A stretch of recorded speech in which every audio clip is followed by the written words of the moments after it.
प्रस्तुत करता पतंजलि गाय का घी, माँ का भरोसा, प्यार से परोसा। प्रायोजक SBI बेस्ट है, सबको पता है। पतंजलि दंत कांति टूथपेस्ट, कंप्लीट ओरल हेल्थ का सच। धोखे से बचें और पेमेंट हमेशा अग्रवाल पैकर्स एंड मूवर्स के साथ लिमिटेड लगाकर ही करें। कॉल 9300 और पतंजलि हनी, प्योरिटी के 100 से अधिक पैरामीटर्स पर 100% खरा।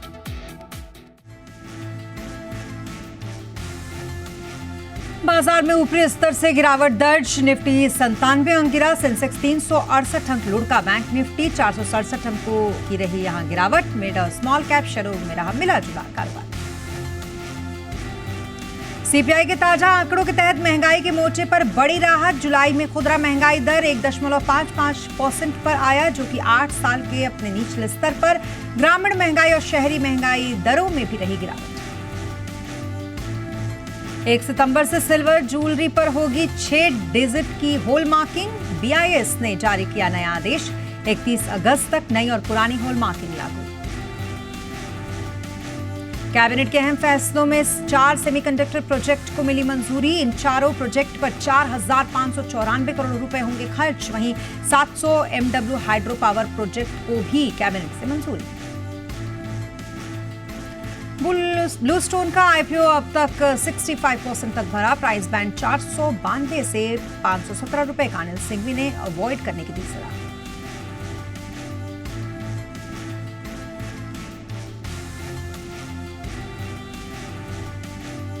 बाजार आज और कल में आपका स्वागत है। इस शो में बाजार में आज का पूरा एक्शन, साथ ही कल के लिए स्ट्रैटेजी और शेयरों में कमाई के शानदार मौके होंगे।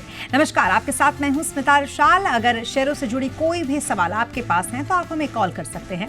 हमारा फोन नंबर है 02223001634। इसके अलावा एक और नंबर है जिस पर आप हमें कॉल कर सकते हैं। हमारा दूसरा नंबर 02223001635। और आप हमें फेसबुक पर @ZEE Business ऑनलाइन पर और साथ ही ट्विटर पर @ZEE Business पर अपने सवाल भेज सकते हैं। हाँ, हैशटैग लगाना मत भूलिएगा, #बाजार आज और कल लिखना ना भूलिए। और मेरे साथ कल के लिए आपकी तैयारी कराने के लिए ZEE Business के मैनेजिंग एडिटर अनिल सिंघवी हैं। साथ ही हमारे साथ है खास मेहमान सेठी फिनपार्ट के विकास सेठी। विकास सर, बहुत शुक्रिया आपका हमारे साथ शो में शामिल होने के लिए। लेकिन बाजार में अब आगे बढ़ने से पहले सबसे पहले नजर डालेंगे आज के बाजार का कैसा रहा हाल। तो यहाँ ऊपरी स्तर से गिरावट देखने को मिली। निफ्टी 97 अंक गिरकर 24,487 के पास बंद हुआ। सेंसेक्स 368 अंकों की गिरावट इसमें भी रही, ये 80,235 के पास बंद हुआ। बैंक निफ्टी 467 अंक गिरकर 55,043 के पास बंद हुआ। मिड और स्मॉल कैप शेयरों में मिला जुला आज कारोबार देखने को मिला।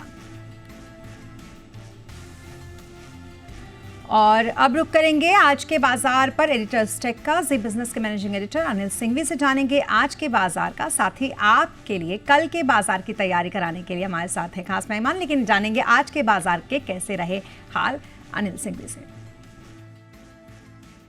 कल की शानदार रिकवरी के बाद भारतीय बाजारों में आज दिखा दबाव और कल की ज़्यादातर मजबूती गायब होती हुई नजर आई। वैसे तो शुरुआत मजबूत हुई और मजबूत शुरुआत के बाद निफ्टी 24,700 तक पहुंचा भी, लेकिन उसके बाद धीमे धीमे नीचे की तरफ आते दिखा। पहले 24,600, उसके बाद 24,500 को भी तोड़ा और 24,500 के थोड़ा सा नीचे जाकर बाजार में कमजोरी के साथ लगभग 100 अंकों के नुकसान के साथ हुई क्लोजिंग। लेकिन इस क्लोजिंग में सबसे ज़्यादा योगदान बैंक निफ्टी का था। बैंक निफ्टी 55,550 के आसपास कल भी रुका, आज भी रुका और वहीं से दबाव बना और लुढ़कते लुढ़कते 55,000 के आसपास आ गया। बिल्कुल क्लोजिंग भी दिन के लो पॉइंट के आसपास लगभग 450 पौने 500 अंकों के नुकसान के साथ हुई। यानी कि बैंक निफ्टी की कमजोरी आज निफ्टी पर भारी पड़ती दिखी। मिड कैप शेयरों में हल्का फुल्का नुकसान रहा, कभी लाल तो कभी हरे निशान में झूलते हुए दिखे और स्मॉल कैप इंडेक्स बड़ी मुश्किल से हरे निशान के आसपास बंद होने में कामयाब रहा। आज गिरावट की वजह अगर आप देखने जाएंगे तो कोई खास नहीं, ग्लोबल संकेत हल्की सी कमजोरी के थे, लेकिन चीन के साथ ट्रेड डील 90 दिन और बढ़ना, वैसे देखा जाए तो टैरिफ वॉर को लेकर थोड़ी सी अच्छी खबर ही मानी जाएगी। कल के सेशन में FIs की तरफ से रिकवरी के बावजूद कैश मार्केट में बिकौली का आंकड़ा आता दिखा, जिससे भी थोड़ा सा सेंटीमेंट कमजोर था। हालांकि स्टॉक फ्यूचर्स में FI ने जमकर खरीदारी की थी, नेट उनके आंकड़े खरीदारी के थे और लोकल फंड्स तो दम लगाकर खरीद ही रहे थे। लेकिन सेंटीमेंट इतना कमजोर है, स्पेशली जब ट्रेंड कमजोरी की तरफ हो तो पहला उछाल जब भी आता है इस कमजोरी में तो उस उछाल को बेचा ही जाता है। सेकंड रिकवरी थोड़ी सी टिकाऊ होती है, ये आमतौर पर माना जाता है। कमोबेश वैसा ही हुआ। कल के उछाल के बाद आज बिकवाली उसी वजह से आती हुई दिखी है। अब पूरी तरह से बाज़ार रेंज बाउंड है और बहुत ज़्यादा ऊपर के लेवल पे टिक भी नहीं पा रहे हैं। जो ट्रेडर्स फंसे हुए हैं, जिनकी पोजीशंस ऊपर के लेवल के आसपास की और उन्हें लगता है कि अपनी प्राइस के आसपास आते ही वो प्रॉफिट बुकिंग और बिकवाली भी करना चाहते हैं, और यही वजह है बाज़ार में आज फिर से एक दिन की रिकवरी के बाद ऊपरी स्तरों पर टिकना रहा बेहद मुश्किल। जी हाँ, तो ये तो रहा आज के बाजार का हाल। और आगे बढ़ने से पहले देख लेते हैं आज संस्थागत निवेशकों ने कितनी खरीदारी या फिर बिकवाली की। तो FIIs यानी कि विदेशी संस्थागत निवेशकों ने कैश मार्केट में करीब 3,398 करोड़ रुपए की यहाँ पर बिकवाली की है। DIIs यानी कि घरेलू संस्थागत निवेशकों ने 3,507 करोड़ रुपए की खरीदारी की है। और अब रुक करते हैं, हमारे खास मेहमान इस वक्त हमारे साथ है विकास सेठी सर। सेठी सर, आज बाजार में कमजोरी हमें देखने को मिली और खास करके हर एक सेगमेंट अगर आप देखें तो सेंटिमेंट्स आज कौन से हावी रहे बाजार पर? बिल्कुल स्मिता, देखिए कल एक बाजार में धुआंधार तेजी देखने को मिली, जिसके कारण कई थे। कल जिस हिसाब से एक तो ट्रंप और पुतिन की मीटिंग शेड्यूल हुई है फ्राइडे को, तो उसके कारण से कल हमने एक तेजी देखी। फिर SIP के फ्लोज के जो नंबर्स आए वो भी अच्छे थे। और आज चूंकि कल एक अच्छी तेजी हो चुकी थी, फिर और कोई पॉजिटिव ट्रिगर नहीं था, तो उस लिहाज से मुझे लगता है एक नॉर्मल प्रॉफिट बुकिंग के तौर पे देखा जाना चाहिए आज के बाजार को। हालांकि आज के इस बाजार में भी स्मॉल कैप इंडेक्स पॉजिटिव बंद हुआ है या फ्लैट बंद हुआ है, वहां पे कोई गिरावट नहीं थी। और बाकी IT, ऑटो, फार्मा वगैरह सेक्टर अच्छा कर रहे थे, बट जो इंडेक्स हेवीवेट्स है उनमें गिरावट की वजह से हमने गिरावट देखी। बट ऑल इन ऑल मुझे लगता है बाजार ह्यूजली ओवरसोल्ड है।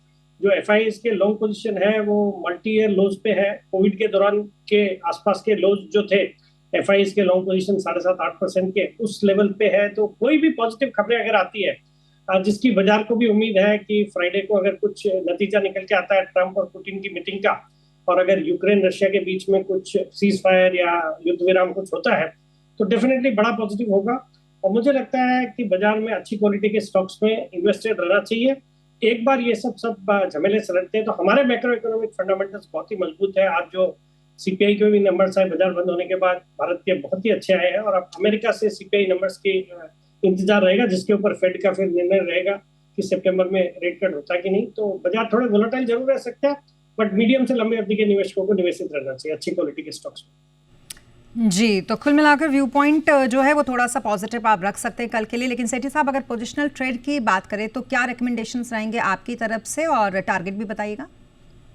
हाँ बिल्कुल स्मिता, पोजिशनली खरीदारी करने की सलाह रहेगी। एक फेवरेट स्टॉक है एप्टस वैल्यू हाउसिंग फाइनेंस, जो आज 344 के आसपास बंद हुआ है। मेरा इसमें पोजिशनल टारगेट रहेगा 375 रुपए का, स्टॉप लॉस रखना है 325 रुपए का। ये एक होम लोन कंपनी है जो कि मेनली छोटे साइज के लोन्स देती है, अफोर्डेबल हाउसिंग सेगमेंट को कैटर करती है। और जो फर्स्ट टाइम होम बायर्स है उनको मेनली ये जो सेल्फ ऑक्युपाइड रेसिडेंशियल प्रॉपर्टी है उसको फंडिंग करने का काम करती है। ज्यादा फोकस इस कंपनी का साउथ इंडिया में है। अच्छा खासा 80,000 करोड़ से ऊपर का AUM है। और हाल ही में जो जून तिमाही के नतीजे भी बहुत ही दमदार थे। 219 करोड़ का पैट रिपोर्ट किया, जो पिछले साल जून तिमाही में 171 करोड़ का पैट था। और जिस तरह के अभी CPI इन्फ्लेशन की मैं बात कर रहा था जो 1.55% आए, काफी मल्टी ईयर लोज पे है। मुझे लगता है भारत में ब्याज दरें जो कम हुई है 1 परसेंटेज पॉइंट्स, तो पिछले 3 पॉलिसी में कटौती हुई है, बट आगे भी मुझे लगता है रेट सिनेरियो सबड्यूड ही रहेगा। तो उस माहौल में housing finance companies would do well. Aptus value housing finance में खरीदारी करने की सलाह है for a positional target of 375, stop loss of 325। जी हाँ, तो एप्टस वैल्यू पर काफ़ी बुलिश दिखते हुए यहाँ पर सेठी साहब, और उन्होंने आपको टारगेट दिया है 375 का और साथ ही स्टॉप लॉस उन्होंने बताया है 325 का। अब अगर सेठी साहब किसी को लॉन्ग टर्म व्यू के लिए कल कुछ खरीदना हो तो फिर वो कहाँ पैसे लगा सकता है? लॉन्ग टर्म के लिए खरीदारी करनी चाहिए। एक पावर रिलेटेड सेक्टर को कैटर करने वाली कंपनी है पावर मैक प्रोजेक्ट्स, एक पसंदीदा स्टॉक है। कई बार मैंने रिकमेंड किया नेशनल लेवल्स पे और वहां से बहुत अच्छे रिटर्न्स दिए हैं। आज 3138 पे बंद हुआ है और मेरे इसमें 9 से 12 महीने के टारगेट है 4,000 रुपए के। ये पावर प्रोजेक्ट्स को एग्जीक्यूट करने का काम करती है, EPC कॉन्ट्रैक्ट्स करती है और कई सारे ultra mega power projects, super critical thermal power projects इन्होंने सेटअप किए हैं। फिर आजकल ये कोल माइंस को डेवलप करने का, ऑपरेट करने का भी काम करती है और वहां से जबरदस्त कुछ 40,000 करोड़ के इनको ऑर्डर्स मिले हैं। और ऐसे ओवरऑल देखेंगे तो 57,000 करोड़ के करीब की ऑर्डर बुक है। इसके भी तिमाही नतीजे जून तिमाही का है, बहुत ही रोबस्ट, बहुत ही दमदार नतीजे थे। मुझे लगता है स्टॉक बहुत ही अच्छा करना चाहिए। बाकी भी फंडामेंटल्स जैसे मार्जिन्स है, रिटर्न रेशियोज है, वो भी बहुत अच्छे हैं। मुझे लगता है ये स्टॉक बिल्कुल एक लॉन्ग टर्म पोर्टफोलियो का हिस्सा होना चाहिए। खरीदारी करने की सलाह फॉर टारगेट ऑफ 4,000 रुपीज। जी हाँ, तो पावर मैक प्रोजेक्ट 9 से 12 महीने का आप इसमें टारगेट लेकर चल सकते हैं। इसका जो टारगेट है वो आप 4,000 का रखिए। जो आपका टेन्योर है, टाइम होरिजन, उसको आप 9 से 12 महीने तक का, यानी लगभग 1 साल तक का रख सकते हैं। अब शो में हमारे साथ कुछ कॉलर्स भी शामिल हो गए हैं, उनका भी रुख कर लेते हैं। सबसे पहले कॉलर हमारे साथ विनोद इस वक्त हैं उत्तराखंड से। विनोद, बताएं क्या सवाल है आपका?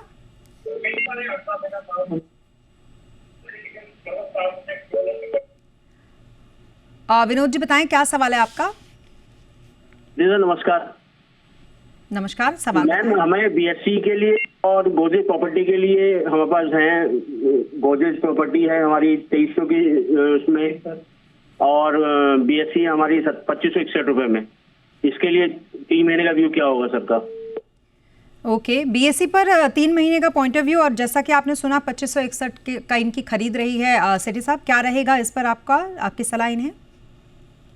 देखिए, जहां तक बीएससी का सवाल है, कंपनी या स्टॉक अच्छा है और अच्छी तेजी पिछले कुछ महीनों में हुई है। हालांकि इन्होंने बहुत ऊंचे लेवल्स पे लिया है, वहां से थोड़े नुकसान पे है, बट नथिंग टू वरी। मुझे लगता है इसको समय दीजिए, 6 महीने साल भर का समय दीजिए। मुझे लगता है जैसे जैसे एनएससी के आईपीओ की प्लानिंग होगी या डेट्स आएंगी, इस स्टॉक में और तेजी बनेगी। वैसे भी मार्केट रिलेटेड इंफ्रास्ट्रक्चर वाले जो स्टॉक्स है अभी थोड़े सबड्यूड है, बिकॉज मार्केट्स में थोड़ी एक्टिविटी कम है। बट ओवरऑल मुझे लगता है जैसे बाजार में सेंटिमेंट सुधरेंगे, ये सब स्टॉक्स अच्छा करेंगे, तो बीएससी में होल्ड करने की सलाह। बिल्कुल, और हाँ, खरीद तो इनके ऊपर लेवल की लग रही है, और बीएससी में फिलहाल होल्ड करने की सलाह आपको है विनोद। और दूसरे कॉलर हमारे साथ प्रियम राणा जुड़ चुके हैं सूरत से। प्रियम, क्या सवाल है आपका?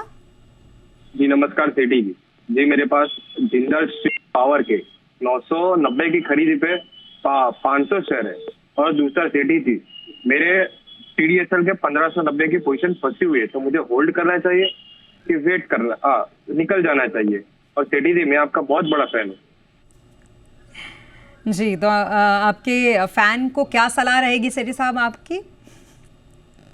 देखिए, पहले तो थैंक यू सो मच। और बाकी देखिए, दोनों स्टॉक्स आपने बहुत अच्छे चूज करे हुए हैं। एक तो Jindal steel and power stock पे मैं बुलिश हूँ।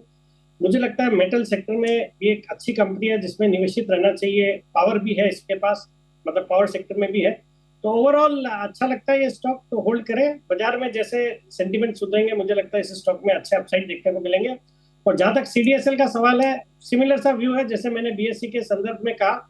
ये भी एक बहुत ही दिग्गज कंपनी है। एक डिपॉजिटरी सेगमेंट की 2 ही कंपनियां, अब तो एनएसडीएल भी लिस्टिंग हो गई, और एनएसडीएल में भी धुआंधार तेजी हुई है लिस्टिंग के बाद। CDSL would also do well, मुझे लगता है अच्छा करेगा स्टॉक, तो इन लेवल्स पे होल्ड करने की सलाह है, और समय दीजिए इसको। लॉन्ग टर्म में यहाँ से बहुत अच्छा अपसाइड देखने को मिलेगा। जी, तो आपको जिंदल पावर में भी होल्ड करने की सलाह है और सीडीएसएल में भी होल्ड करने की सलाह है। अब हमारे साथ एक और कॉलर जुड़ चुके हैं, श्री कृष्ण मोहंती, जो कि इस वक्त हमारे साथ है। श्री कृष्ण जी, क्या सवाल है आपका? मैडम नमस्कार। सेठी जी नमस्कार। नमस्कार। मेरा सवाल है, मेरा प्रीमियर एनर्जी और ज्योति सीएनसी ऑटोमेशन दोनों आईपीओ मिला था, मैं होल्ड कर रहा हूँ, क्या करूँ? अभी तो ज्योति सीएनसी 900 में आ गया, 1500। जी बिल्कुल, नुकसान तो है इनको, लेकिन क्या करना चाहिए इन्हें सेठी साहब? देखिए, मैं एक ही स्टॉक इनका सुन पाया हूँ, प्रीमियर एनर्जीज ऑटोमेशन है इनके पास। जी देखिए, अगेन आजकल जी बिजनेस देखने वाले दर्शक सब होशियार हो गए, अच्छी क्वालिटी के स्टॉक में निवेश करते हैं। तो जहां तक प्रीमियर एनर्जीज का सवाल है, ये भी एक सोलर सेक्टर की बहुत ही अच्छी कंपनी है, और हाल ही में आईपीओ आया था, स्टॉक अच्छा है। बट ट्रम्प के पावर में आने के बाद से थोड़ा सोलर एनर्जी वाले स्टॉक्स में थोड़ी गिरावट देखने को मिली है। उसी कारण से ये स्टॉक भी कुछ अच्छी खासी गिरावट के साथ ट्रेड कर रहा है, बट यहाँ पे होल्ड करने की सलाह है। मुझे लगता है over medium to long term अच्छा करेगा। और ज्योति सीएनसी ऑटोमेशन भी एक अच्छी क्वालिटी का स्टॉक है, मुझे लगता है इन लेवल्स पे इसको होल्ड करना चाहिए। यानी कि दोनों में होल्ड करने की सलाह है, प्रीमियम एनर्जीज में भी और ज्योति सीएनसी में भी आपको। और एक और कॉलर हमारे साथ इस वक्त जुड़ गए हैं, मनोज बेंगलुरु से। मनोज, क्या सवाल है आपका? नमस्कार मैडम, और नमस्कार सेठी सर। मैडम, मेरा आपसे एक रिक्वेस्ट था, आपकी स्वाति मैडम की सीट जो है ना 7:30 बजे वाली, वो आप कब्जा कर लीजिए। और मैडम, आप आज ब्लैक कोट पहनी है बोल के मैडम आज मार्केट गिर गया। आप अपना सवाल पूछिए मनोज जी। सवाल था कोचिंग शिप।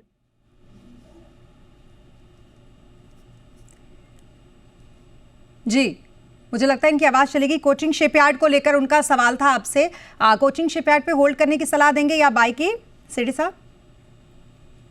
देखिए, अगेन एक अच्छी कंपनी है और आज इसके नतीजे आने वाले थे, आगे होंगे, मैंने फॉलो नहीं किया, बट आज नतीजे आने वाले थे। हालांकि इस तिमाही में जो डिफेंस स्टॉक्स के नतीजे थोड़े सबड्यूड है, बीएल ने थोड़ा डिसअपॉइंट किया, हालांकि आज एचएएल के नतीजे अच्छे थे।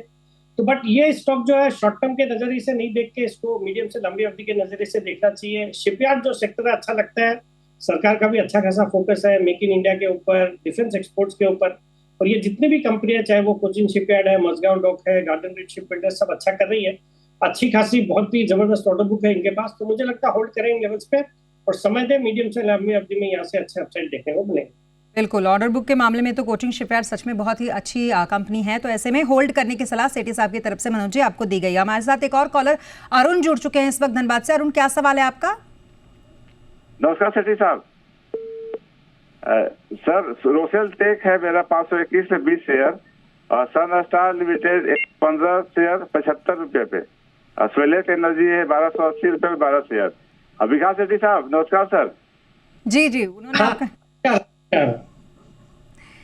तो आपको क्या सलाह रहेगी? रोसेल्स टेक इनके पास है इस पर सेठी साहब? देखिए, रोसेल सिस्टेक ये कंपनी अभी हाल ही में मैंने इसको कवर किया था, सदाबहार सेठी साहब के शॉर्ट टर्म पिक्स के सेगमेंट में रिकमेंडेड स्टॉक है। हाँ।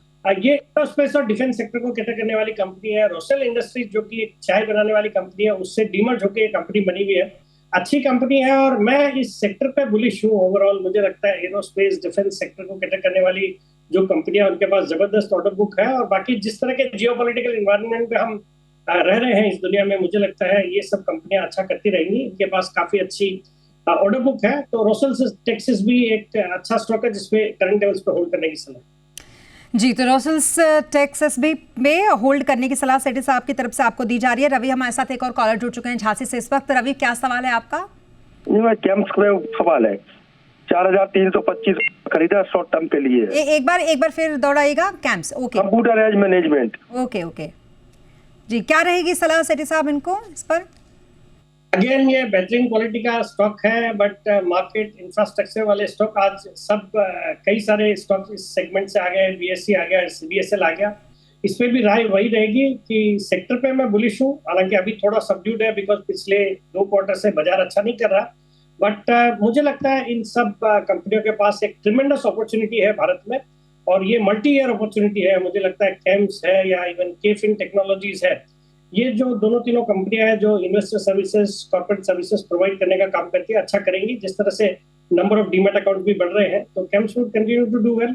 म्यूचुअल फंड इंडस्ट्री को भी कैटर करती है जो कि एक हाई ग्रोथ इंडस्ट्री है, तो कैम्स में करंट लेवल्स पे होल्ड करें। इन्होंने ऊंचे लेवल्स पे लिया, बट घबराए नहीं, समय दे, और मुझे लगता है अच्छे अपसाइड इसमें बने। जी, तो कैम्स पे भी होल्ड करने की सलाह है। और हमारे साथ एक और कॉलर रमेश जुड़ चुके हैं इस वक्त दिल्ली से। रमेश जी, क्या सवाल है आपका? मेरे पास में 2 शेयर्स है, बीटीएल एंड प्रोटीन ईगो। फिर दोहराइएगा। प्रोटीन ईगो प्रोटीन जी, ओके, क्या सलाह रहेगी इनकी इन स्टॉक्स पे आपकी सेठी साहब? देखिए, एक तो प्रोटीन ईगो मैं देख रहा हूँ स्क्रीन पे जो इन्होंने खरीदा हुआ है। अगेन ये भी अच्छी कंपनी है, बट कुछ इश्यूज थे इनके, कुछ जहाँ तक मैं बहुत क्लोजली फॉलो नहीं करता, बट हाल ही में मैंने जी न्यूज़ पे सुना था कि कुछ इनके नए कॉन्ट्रैक्ट्स रिन्यू नहीं हुए थे बिकॉज ऑफ सम रीजंस। मुझे लगता है उस लिहाज से स्टॉक में एक अच्छी गिरावट आई, बट इन लेवल्स पे होल्ड कर सकते हैं या ऑल्टरनेट अपॉर्चुनिटीज खोज सकते हैं। बाजार में कई सारे सेक्टर्स और स्टॉक्स हैं, जैसे कई मैंने भी रिकमेंड किए या और भी कई एक्सपर्ट्स रिकमेंड करते रहते हैं, तो मुझे लगता है स्विच करेंगे तो ज्यादा अच्छा रहेगा। थोड़े अभी शॉर्ट टर्म में इसमें प्रॉब्लम्स नजर आ रहे हैं स्टॉक। जी, तो प्रोटीन ईगोव टेक्नो लिमिटेड जो है इसको आप स्विच कर सकते हैं जो सेम पोटेंशियल की कंपनी है उसके साथ। फिलहाल अब शो में वक्त हो गया एक छोटे से ब्रेक का, तो छोटे से ब्रेक लेंगे। ब्रेक के बाद एक्सिस सिक्योरिटीज के राजेश पालविया से जानेंगे कल के लिए ऑप्शन कॉल। आप बने रहें जी बिजनेस के साथ।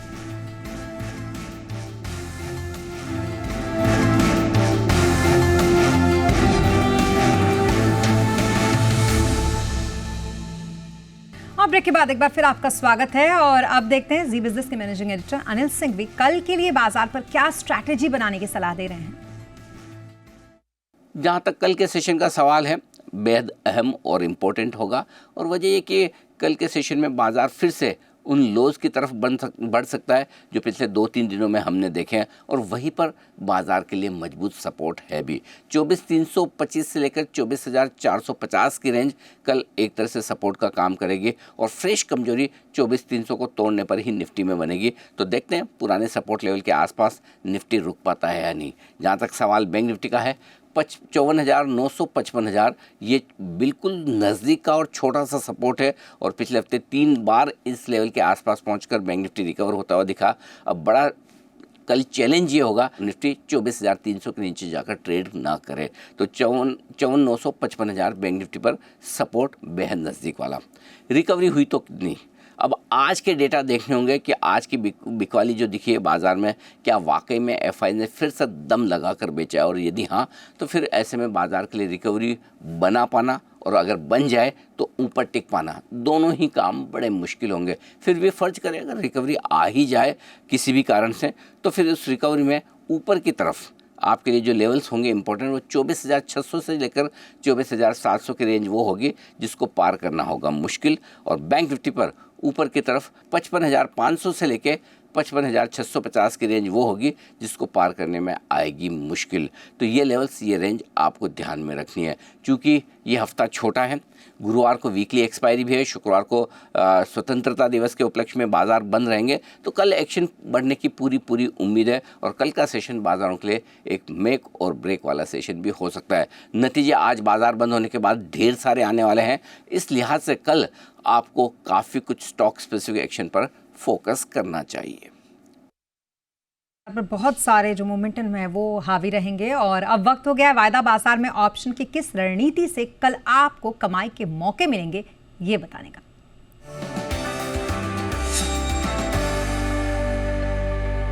और आज ऑप्शन स्ट्रैटेजी बताने के लिए हमारे साथ हैं एक्सिस सिक्योरिटीज के राजेश पालविया। राजेश सर, बहुत स्वागत है आपका और बताएं जरा कल ऑप्शन के जरिए कहां मौके देख रहे हैं आप।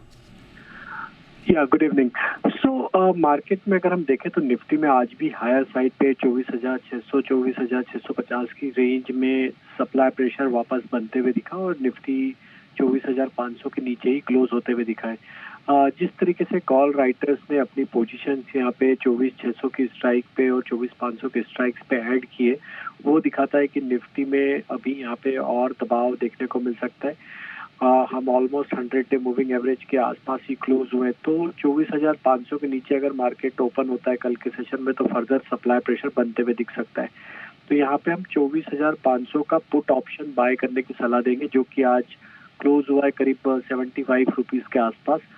इसमें हम एक्सपेक्ट कर रहे हैं टारगेट आ सकते हैं करीब 125 से लेके 135 की तरफ। डाउन साइड में जो स्टॉप लॉस रखना होगा इस पुट का वो होगा करीब 45 रुपए के आसपास। तो हमें लगता है थोड़ा और दबाव निफ्टी में देखने को मिल सकता है अगर हम 24,500 के नीचे ही ट्रेड करते हैं कल के सेशन में भी। हालांकि स्टॉक स्पेसिफिक काफी एक्शन था मार्केट में और हमें लगता है कि कुछ स्टॉक जहाँ पे एक अच्छा ब्रेकआउट बना है वहाँ बाइंग अपॉर्चुनिटी है, तो MCX पे बाय करने की सलाह है। यहाँ पे एक अच्छा ब्रेकआउट देखने को मिला है डेली चार्ट पे। हम एक्सपेक्ट कर रहे हैं इसके टारगेट 8,250 से लेके 8,300 की तरफ। डाउन साइड में स्टॉप लॉस रखना होगा करीब 8,100 के आसपास। जी, तो निफ्टी क्योंकि आज जिस तरीके का प्रेशर में दिखा उसको देखते हुए पालविया जी की जो सलाह है वो 24,500 की पुट ऑप्शन बाय करने की आपको सलाह। बहुत शुक्रिया सर ये ऑप्शन कॉल बताने के लिए। और अब इंट्राडे की बात कर लेते हैं। इंट्राडे बताने के लिए हमारे साथ विकास सेठी जी लगातार मौजूद हैं। विकास जी, इंट्राडे पर कहाँ दाव लगाना कल सही रहेगा? हाँ बिल्कुल स्मिता, 2 स्टॉक्स देना चाहूंगा। एक F&O का स्टॉक रहेगा, एक कैश पॉकेट का। F&O सेगमेंट से खरीदारी करने की सलाह रहेगी। एक फार्मा कंपनी है सिंजीन जो कि क्रैम्स सेगमेंट में ऑपरेट करती है, बेहतरीन कंपनी है। आज 648.95 पे बंद हुआ है। इस तिमाही के नतीजे भी अच्छे थे, फंडामेंटल्स मजबूत है। मुझे लगता है स्टॉक अच्छा करेगा कल भी। 660 के टारगेट रहेंगे कल के लिए और 640 का स्टॉप लॉस रखना है। ये हो गया सिंजीन इंटरनेशनल। और जो कैश मार्केट का स्टॉक है खरीदारी करने की सलाह रहेगी हेमिस्फीयर प्रॉपर्टीज में। एक पसंदीदा स्टॉक रहा है ये टाटा कम्युनिकेशन से डीमर्ज करके जो उनकी लैंड बैंक है, जो पहले BSNL होती थी गवर्नमेंट ऑफ इंडिया की कंपनी, उनकी जो लैंड बैंक है वो इस कंपनी के पास है, बहुत ही वैल्यूएबल। इनके पास 740 एकड़ की लैंड बैंक है जो कि कई सिटीज जैसे दिल्ली, पुणे, चेन्नई, कोलकाता में है। और इनका एक लैंड पार्सल है पुणे में, छोटा लैंड पार्सल के लिए इन्होंने रिक्वेस्ट फॉर प्रपोजल मंगाया है और उसको मोनेटाइज करने की कोशिश है। और उसमें सिर्फ 60 एकड़ को मोनेटाइज करेंगे, उसका रिजर्व प्राइस रखा है 600 एकड़, जहां पे ऐसे माना जा रहा है कि बहुत अच्छे बड़े डेवलपर्स जैसे DLF है, लोगा है, ये सब ने इंटरेस्ट दिखाया है। तो मुझे लगता है बहुत वैल्यू है इस स्टॉक में और आज सिर्फ मार्केट कैप 3600 करोड़ के आसपास है, जबकि इसके पास लैंड बैंक जो है उसकी वैल्यू 20,000 करोड़ से ज्यादा की आंकी जा रही है। तो मुझे लगता है ये स्टॉक अच्छा करना चाहिए। आज भी थोड़ा पॉजिटिव था बट कल भी अच्छा लगता है। 140 के कल के लिए टारगेट रहेंगे, 131 का स्टॉप लॉस रखना है। जी, तो हेमिस्फेयर प्रोब जिस पर आपने सुना सेठी जी की सलाह, टारगेट 140 का रख सकते हैं और 135 का इस पर स्टॉप लॉस रहेगा। 660 के टारगेट पर आप सेंजिंग एनटी को कल देख सकते हैं इंट्राडे के लिए और साथ ही 640 का स्टॉप लॉस उस पर रहेगा। बहुत शुक्रिया विकास सेठी सर हमारे साथ इस शो पर जुड़ने के लिए और तमाम सवालों के जवाब देने के लिए। Thank you so much. और इसी के साथ बाजार आज और कल में आज के लिए बस इतना ही। आप बने रहें जी बिजनेस के साथ। नमस्कार।